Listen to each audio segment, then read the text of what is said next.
আসসালামু আলাইকুম রহমতুল্লাহ।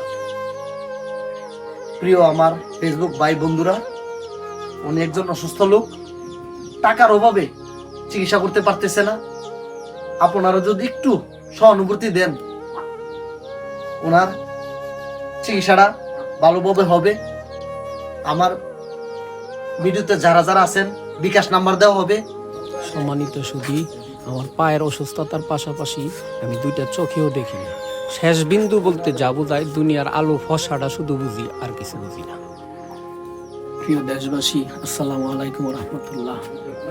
হাদিসে আসছে, যে ব্যক্তি কোরআন শিখে এবং অন্যকে শিখায় সে উত্তম ব্যক্তি। আমি তাদের মধ্যে একজন ছিলাম। অসুস্থতার কারণে আমি অসহায় অবস্থায় দিন যাপন করছি। ডায়াবেটিসের কারণে পাটা পচে যাচ্ছে। ডাক্তার বলছে ভালো চিকিৎসা না হলে পাটা কেটে ফেলতে হতে পারে।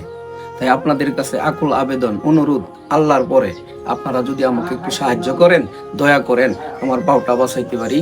আমি আগের দিন যে ইমামতি করতাম, মুক্তব পড়াইতাম, 300+ ছাত্রছাত্রীকে কোরআন শরীফ পড়াইছি। আল্লাহ যদি আমাকে সুস্থ করে, আবার ওই জায়গায় ফিরে যেতে চাই। প্লিজ, আপনারা আমার কথাটা তো শুনলেন।